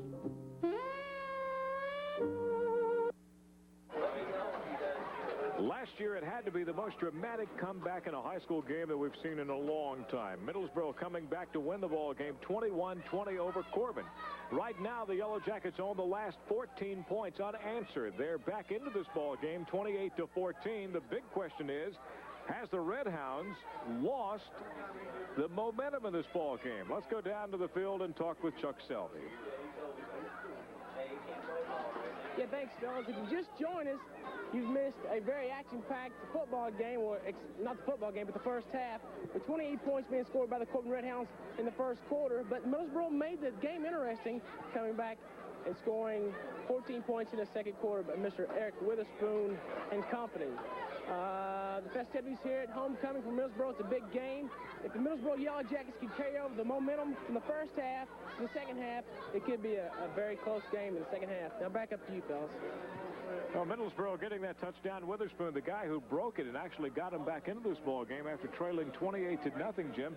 You've got to feel like that Middlesboro will come out in the second half dodging a bullet, being down 28-0. On the other hand, Corbin has got to be thinking all of a sudden, not again. We broke out 28-0. We can't lose the momentum, and this is a must-win situation for the Red Hounds. This is a must-win. You see some of the folks there bundling up a little bit as the wind is picked up to some 15 miles an hour out of the north now and getting a little cool, as we can see. And Keith, here it is, homecoming festivities. We do have the homecoming queen. The 1991 reigning queen was Miss Jonna Coleman. She is a freshman at Cumberland College, and she crowned as the winner Miss Stacy Sparks. Stacy's a junior at Middlesboro High School. She's the daughter of Roger and Delana Sparks. She's a member of the girls varsity cheerleading squad, the softball team, Spanish club, and the pep club. After high school, Stacy plans on going to college to pursue a career in nursing. And anyone who pursues a career in nursing means they're going to have a good job. And congratulations to Miss Sparks, the 1992 Middlesboro High School football homecoming queen. Well, I'm sure right now she's thinking it would be nice to have a win on this night at the homecoming game, wouldn't it? Yeah. 28-14. The Corbin Red Hounds leading Middlesboro. We have what we all think is going to be a second half of football to remember. Jim, last year at Corbin, it was that half. Middlesboro winning with no time on the clock. And I think if you're Corbin right now, I think you'll get away from the passing attack and go back to that ground game that sort of punched some of the life out of Middlesboro. If you're Middlesboro, I think you're going to try to take the pressure off of Van Kirk, the quarterback, and go back to the running game. So I think both teams will be looking to grind it out on the ground, and whomever is successful with those big guys up front blowing open the holes, they can cut down on the turnovers. That's going to be the team that comes out on top. Well, if you didn't have a clear winner last night in the presidential debate, we'll try to give you one in the second half of this football game after we continue from this timeout. Corbin leads Middlesboro at the half, 28-14. It doesn't matter whether you're a little leaguer or a major leaguer. One bank can fill all your banking needs. That's First National Bank and Trust Company of Corbin. Safe, dependable, trustworthy, progressive, convenient, and friendly. So if you're interested in being safe at home with a full-service bank, then you need to bank with the First National Bank and Trust Company of Corbin. You'll be in good hands. Make the move today. Member FDIC, an equal housing lender. Many times you save yourself a lot of money just by renting the equipment you need rather than buying it. Here's a suggestion from Corbin Materials on South Main Street in Corbin. If you need an air compressor, rent it. Call Corbin Materials at 528-7362. If you're looking for a jackhammer or breaker, just rent it from Corbin Materials. Need a concrete saw? Corbin Materials has it. And when you need ready mix or a septic tank, remember the concrete pros at Corbin Materials at 2427 South Main Street in Corbin. Welcome back to Lee Majors Field, or as Jim Frazier informed you, Harvey Ewing Field. You got it. That's undercover, I guess.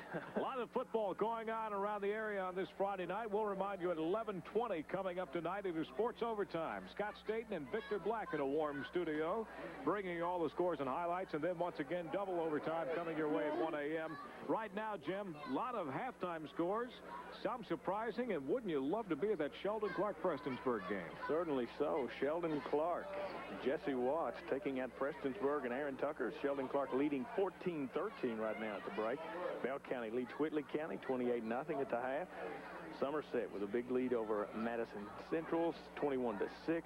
Pulaski County leading Johnson Central 7-0. And in one of the big games around, two undefeated teams, Garrett County and Clay County. Garrett County by 1 at the break, 7-6. All those scores and highlights coming your way tonight, and really the playoff picture is starting to take a little bit more of a clearer picture after tonight. It is, of course, with more teams being in the playoffs, that first round situation maybe sort of works out to be like the 11th game almost. The teams used to be able to play 11. Now they can only play 10, and a number of schools will be in the first round of the playoffs that perhaps would not have made it, certainly in years prior. But if you look at some of the situations here in Double-A, you know, Corbin at one point was 1-3 on the year and still ranked in the top 10 in Double-A just because of the fact that they had played the tough schedule. And you see Middlesboro explosive. They are in a critical part of their schedule, and with Wayne County and Rockcastle coming up in the next couple of weeks. So if they could come and pull this one out of the fire, look out for Middlesboro to do some damage. Both teams back out on the field, and when we return, we'll have the kickoff of tonight's second half. Corbin leading over the Yellow Jackets 28-14. Stuckey's is your troll headquarters. That's right, those lovable trolls by Russ are waiting for you at Stuckey's at the junction of US 25W and I-75, along with mouth-watering food for breakfast, lunch, and dinner. Wonderful candies and treats, gourmet snacks, gifts, and souvenirs, and good Citgo gasoline. Remember, Stuckey's is your troll headquarters for Trolls by Russ. You've got to go to Stuckey's. Hurry, they're going fast. Stuckey's, I-75, exit 25, and Cumberland Falls Highway in Corbin. Why is Hal Rogers throwing mud? So you won't notice. As congressman, he received $68,000 in raises, but 3 times voted against increasing minimum wage. He traveled to 34 countries on our money, but voted against unpaid leave for parents with a sick child. $300 billion to bail out the savings and loan crooks, but voted to cut Medicare. Isn't it time for a change? John Doug Hayes for Congress. When we opened the broadcast tonight, we actually thought it might be a dreadful, dreary night for football. Rain in the forecast, temperatures somewhere into the high 30s we expected. Jim, it has been just the opposite. I guess if you had to have picture-perfect weather for football, we've had temperatures probably in the high 40s. Light mist of a rain, just enough to keep it cool, but the field has been in wonderful condition. The field is in wonderful condition, and one of the best high school fields. You'll get a chance to see the crown on the field. Just accentuates the drainage, and they are playing on a fast track, a little slippery in spots, but for the most part in excellent condition. Corbin sees Phillips 42 jumping up and down. He's ready to go. He's had the big first half, and Corbin will be kicking off to Middlesboro. And if Middlesboro would be able to put it on the ground and grind one out here and put it in the end zone, then they would be back. Would it be safe to say that it was a Matt Phillips, Witherspoon first half of football? Certainly so, Keith. Those two guys have gone a long way to etching their name on the MVP trophy. Of course, being presented by Stuckey's. Anytime you're on the interstate, how many times do you look for Stuckey's? Right? I mean, it's just the thing to do, and they are there for you. Excellent food and crafts and so forth. I always measure a meal, Jim, by the fact that after you eat a good meal, you just want to take that nap. You know what I mean? Yeah. Stuckey says, bring your own pillow. I have taken a few naps in the Stuckey's parking lot. Yeah. I will tell you that. Nothing like it. I don't know. They may provide pillows after this ball game. We'll check. Sort of an odd configuration there, Keith. They didn't have the ball on the tee, and Middlesboro sets up shop on the 40-yard line. So they showed the fear of kicking the ball away to Jackson and Weatherspoon, and Middlesboro sets up shop. Great field position, and Coach Gary Barnett, his squad with a chance here in this second half. And I think that's all you can ask when you're down 28-0 first 7-8 minutes of the game. Matt Helms, who took the catch that time. By the way, no Ken to Tommy Helms of the Cincinnati Reds. You got it. First home run ever, Riverfront Stadium, Tommy Helms. Van Kirk, Witherspoon, running off the right side. He slips, goes down right at the line of scrimmage. There will be no gain on the play. What a break for the Yellow Jackets to score 14 unanswered points and have the football to start the second half. Jim, a touchdown right now, and all of a sudden it's a 7-point ball game, and we're really in a tough situation. All right, of course, we talked about how good the field was, and it is. At that time, a little bit of the slipperiness shows as Weatherspoon goes down. Of course, he is very, very quick, and sometimes the quicker fellas will have a problem slipping where others would not. Van Kirk, he'll keep it himself. Out across the 45 to the 46. It is a gain of about 7 yards. I tell you, the sophomore, 6'1", 210, has shown himself to be solid. Travis Robbins was the quarterback, a 5'9", 160 senior, and he was hurt and out of the action for at least a couple of weeks, and Van Kirk has filled in admirably. Third down, 3. Witherspoon in motion this time, and the pitch to Eric Witherspoon. Big play. Brought down, and it is Matt Phillips, the man who makes the big tackle all the way back to the 45. They'll lose 1.5 yards on it, and Witherspoon and Phillips still battling for that MVP trophy. Big play, and one thing the play by Phillips does, it sets up 4th down, and now Middlesboro will have to send in Billy Musial, 6'1", 164 freshman, to handle the punting chores. A lot of pressure on Musial. Travis Robbins, not only was he the quarterback, he was the punter for this team. Inexperience showing a little bit here for the Yellow Jackets. Musial handles the snap. Fairly decent kick this time, and it is taken by Estep, number 12, around the left side looking for running room. Turns it back into the middle, still on his feet, across the 50, down to the 44, and Jason Estep has a heck of a return that time. Superb running as he tiptoes his way through tacklers and gets it back into Middlesboro territory. So, Keith, one of those kind of things where it really would have almost behooved Middlesboro, had they known that Estep was going to make that kind of play, to just go ahead and try and run for the first down, because really they punted the ball from the 45, and now it's back to the 45.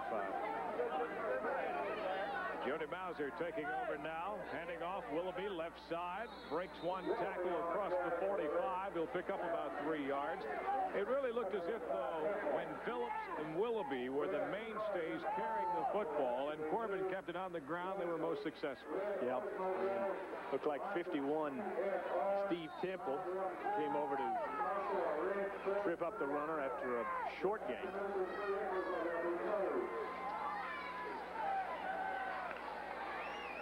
Second down, it will be 7 for the Corbin Redhounds. Willoughby again left side. Evidently they saw something they liked, and Willoughby will go for a 9-yard scamper and a first down for the Redhounds. A lot of yards off the left side on that counter option.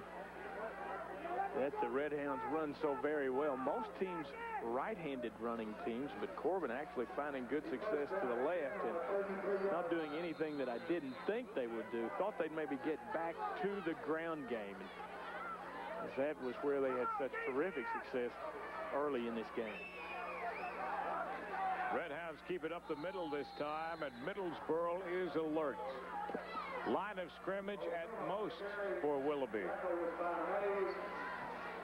We talked about Middlesboro's inexperience. Corbin, of course, lost some 20-plus seniors the past 2 years. And, you know, when you lose 40 guys off your team in 2 years, a little tough unless you are a Corbin or a Bell County or a Belfry being able to replace those fellas. Mauser, he'll keep it himself, looking for running room, tripped up, still on his feet, and goes down inside the 30. Down to the 26-yard line, and on the tackle that time was Shane Jackson, who tripped up Jody Mauser to bring him down. Good play by Jackson as he came streaking in from his cornerback slot to trip up Mauser. Some 3 yards shy of the first down marker, and it's gut check time for both of these teams. If Corbin wants to win this one, they need the first down. If Middlesboro wants to win, they're going to have to stop it. Third down 3. Mauser, Willoughby, left side. He has that gaping hole again. First down, Matt Phillips, pardon me, number 42, along with number 20, Chris Okuma. Really opened the hole that time for Willoughby. They have had that play all night running off the left side.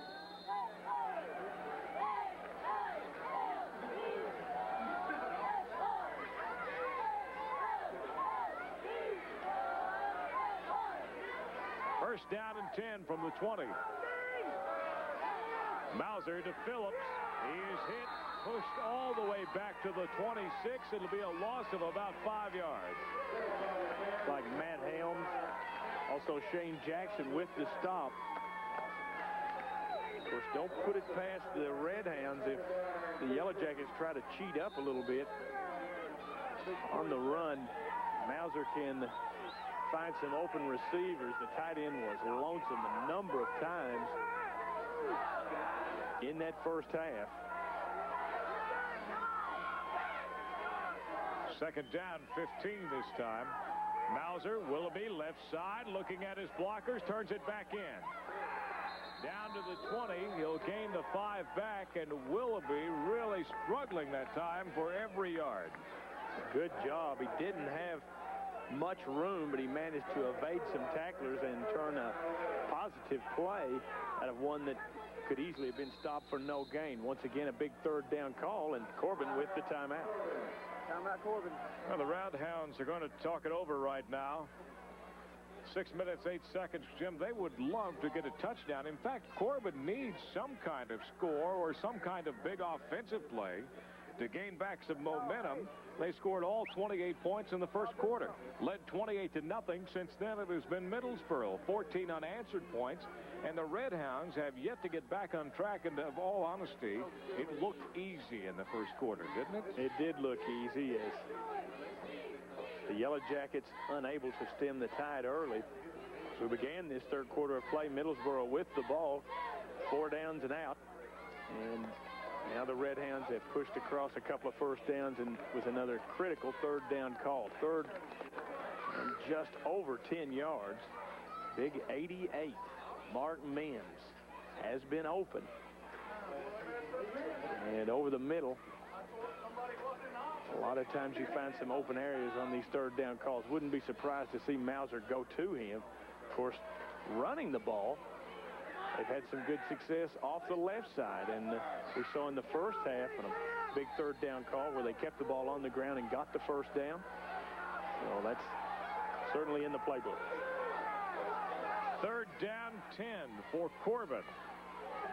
Mauser dropping back, looking over the middle. He hangs it up. It is caught, complete. Eastep, touchdown.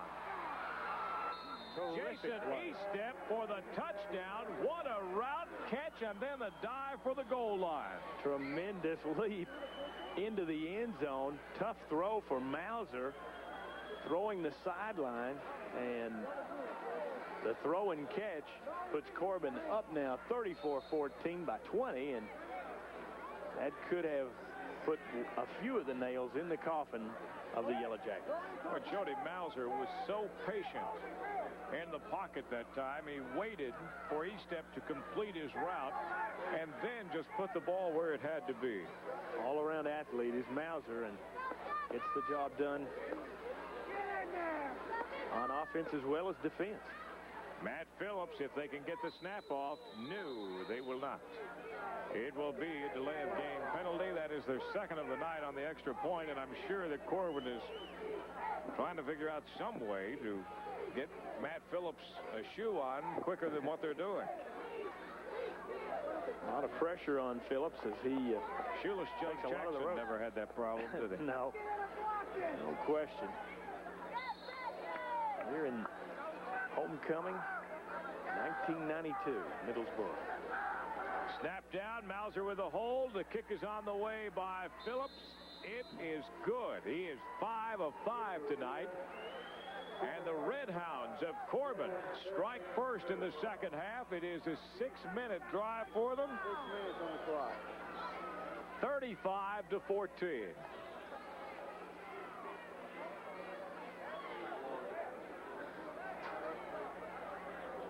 And the wind picking up a little bit, getting a little cooler. Are we on time? Here in Middlesboro. Corbin Red Hounds looking to even things up. At 4-4, they're 3-4 on the year. 1-1 in the district. Knocked out last week by Rockcastle County. And there is a forlorn fan right there. Doing his impression of Mike Tyson.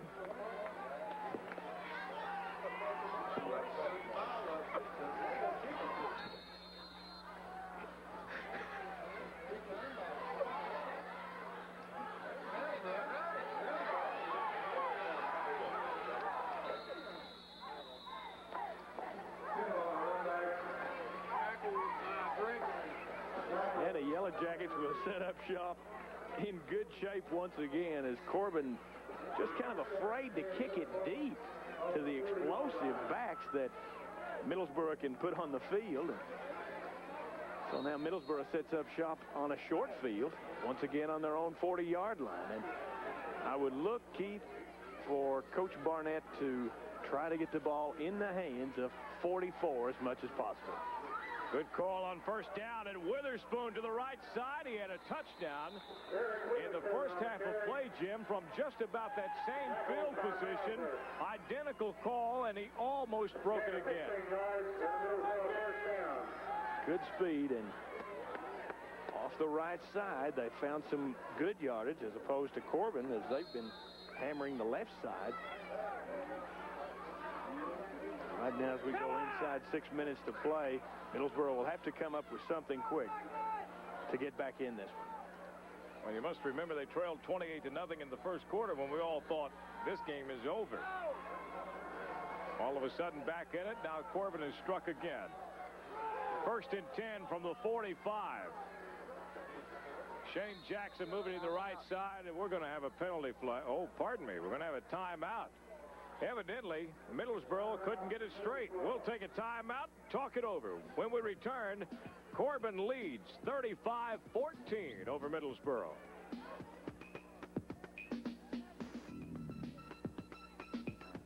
If you had a key.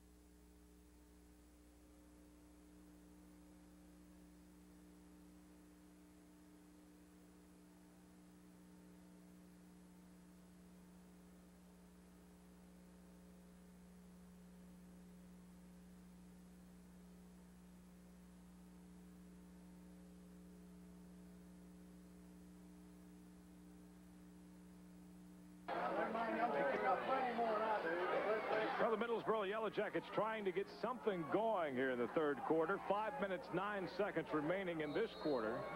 They trail 35-14, and Corbin seems to be back on top again.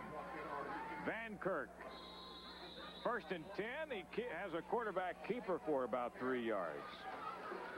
Keith, of course, This time tomorrow evening, the World Series. The Fall Classic begins, and who do you like, Toronto or Atlanta? Are you ready with me? The tomahawk chop?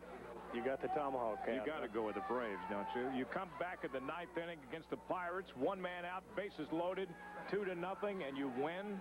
Right. You are with the Braves, aren't you? Well, I think you've got to. Well, I was just going to make sure that we didn't have a major falling out.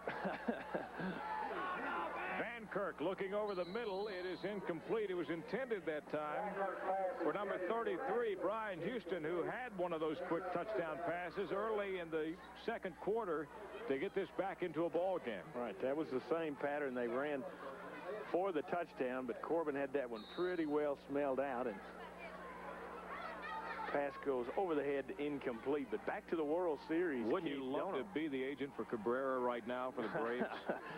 Of course, he's the guy that sort of put one into Rob Dibble's craw with a big home run last year. He's gotten some big hits only against the Reds, but at least the Pirates now can feel not quite as lonesome. Van Kirk dropping back, looking for Houston, picked off. Jody Mauser comes up with the interception. He'll bring it back to the 41-yard line. We do have penalty flags down.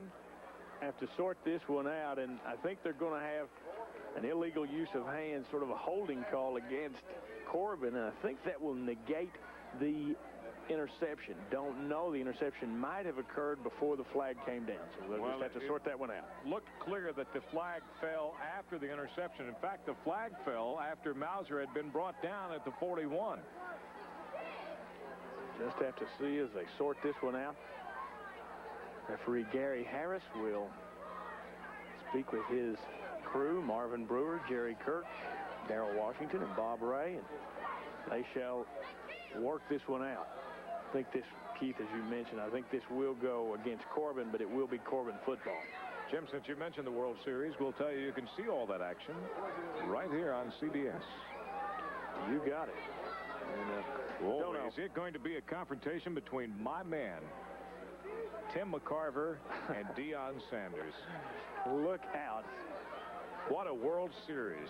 Look out. Somehow I hope Deion catches a knuckle sandwich before the seventh game, don't you? Don't know, Keith. I tell you, that's tough duty on the interviews in the locker room. Mauser handing off. Willoughby running right side. He'll pick up about 4 to 5 yards. Willoughby has turned actually into the workhorse now, as it was just the opposite. In the first half, it seemed to be number 42, the man who carried him, Matt Phillips. Now Brent Willoughby takes over. Right. Now they are trying to work on the depth situation. Corbin could easily be 6-1 with a little luck. Second down, 5 for the Red Hounds. Hyatt running off right side, takes a lick, still on his feet. He'll gain a yard. Michael Wyatt picks up about 1.5 yards, but it was a tough earned one.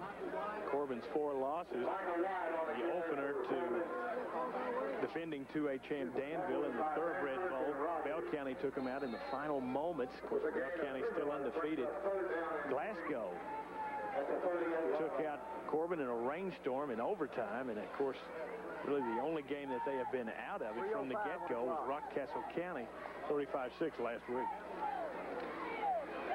Last man through up the middle. This time it is Phillips. Matt will cross the 40 out to about the 43, and it is good enough for a first down. Boy, right now, you're going to look up to the clock if you're Middlesboro, and all of a sudden you have 2 enemies, Corbin and the timekeeper, because 2:50 remaining in the third period. They may not be able to win this one, but Middlesboro can set the tone for the rest of the year with a big effort here and in the fourth quarter. Matt Phillips off the left side. He'll pick up another 1.5 yards to 2 yards. Keith, the temperature now dropping markedly. I think probably some 25 degrees or so since probably 5 o'clock this afternoon. If we were in Texas, we'd say the blue northern has come through. I would go with that. Mauser to Phillips. He is stacked up. Line of scrimmage. Seemed to be a little bit of a mix-up that time in the backfield for Corbin, as actually Willoughby and Mauser bumped into each other before the handoff. Well, with a third down call, you wonder if Coach Cotton Adams will risk putting it up in the air. It appears as if it's not much of a risk, however, because Middlesboro has had trouble in covering the receivers here at Lee Majors Field. Of course, we know him better as Harvey Yeary. You may get a letter tomorrow also. Corbin is going to call for a timeout right now. The Red Hounds will talk it over, leading 35-14. More than likely, Corbin is more concerned about keeping the drive alive. They don't need any more points. The thing they need to do is keep the ball out of the offensive hands of Middlesboro. And they get the good work for the offensive line. We alluded to the fact that Corbin had lost some tremendous guys on the line from last year. Let's take a quick timeout. We'll return. Minute 38 left in the third. It's 35-14. Corbin on top. Are you a card collector? Baseball, football, basketball, hockey, and more are at Stuckey's, US 25W and I-75 interchange in Corbin. They sell by the pack, box, or case, and they buy cards, too. And they've got selected boxes on sale now from $9.95 to $29.95. While you're there, try their mouth-watering mini burgers or any of their great menu items. Stuckey's for cards, snacks, great food, Citgo gasoline, souvenirs, and trolls. Stuckey's, US 25W and I-75 interchange in Corbin. This is going to be a big third down for the Red Hounds. Third down and 6. He stepped wide to the right. Mauser dropping back. He'll roll out to the left. He does have blockers, and Mauser is going to pick up the first down. Still on his feet. Down to the 30, across the 30 to the 28. What a call by Corbin that time. Looking for Estep on the right and Jody Mauser on a quarterback keeper around the left side. They sent the flow to the right, but how about 64, Sean Sargent, 5'7", 190, the senior guard pulling, Keith, and he was out in front of Mauser all the way. And, you know, I'm not so sure, you know, Mauser's a fast cat back there, but Sargent was leading him and showing some good speed himself, big number 64. Corbin to Willoughby, left side. He'll pick up 4, 5, make it 6, and a tough lick. Understand we have Chuck Selvey back with us on the sideline. Chuck, a big third down call for Corbin that time. Good game by Mr. Mauser. You know, that offensive possession, Middlesboro was very crucial. They lost it. Now it's gotten to the point where they're more concerned about Corbin running up the score now, so they're going to have to play some good defense there here in the red zone. Back up to you, fellas. Gut check time for Middlesboro. They cannot afford another touchdown. 45 seconds to go. Third period. Mauser dropping, handing off to Wyatt. He'll pick up about 1.5 yards.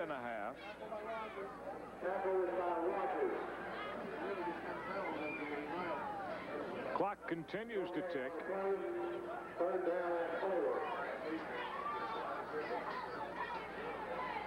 Corbin will have another opportunity for a play in this quarter. Third down, 4 now for a first down. It has been all Red Hounds in the third quarter. And Jody Mauser just letting the clock tick down. In fact, Corbin may not run a play. They will let it tick away. At the end of 3 quarters complete, Corbin leads 35-14 over Middlesboro. We'll be back with a fourth and final quarter right after this timeout. Same burger, same bun, same price, no fun. Hey, you don't have to eat this stuff. You can go to Arby's for something different. Like a big regular roast beef sandwich and curly fries, only $1.99 for a limited time. Let's get a better look at all that lean, freshly sliced roast beef. Excellent. Now those irresistible curly fries. Get them both right now for just $1.99. Now, I'm going to need extra ketchup. Arby's is different. Hey, different is good. Why is Hal Rogers throwing mud? So you won't notice. As congressman, he pocketed $68,000 in raises, but 3 times voted against increasing minimum wage. Hal visited 34 countries on your money, but voted against unpaid leave for parents with a sick child. $300 billion to bail out the S&L crooks, but voted to cut Medicare. It's time for a change. John Doug Hayes for Congress.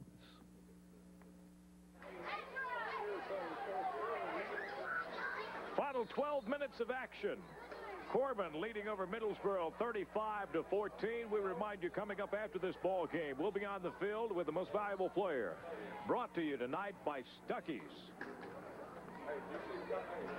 We'll present the award, and we hope that you'll stay tuned for it. And if you can, after the ball game, join us at Stuckey's. Third down and 4.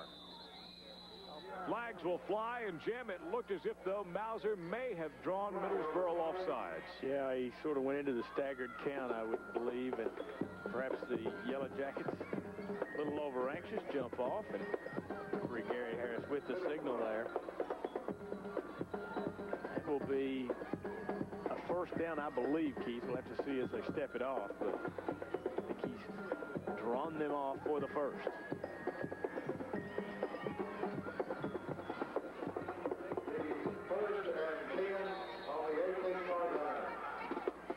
Cotton Adams said his team had to get it going in the right direction in this game for the rest of the season to be a success, and looks like they've got that potential. Mauser, quarterback keeper, dancing his way for about a 3-yard gain.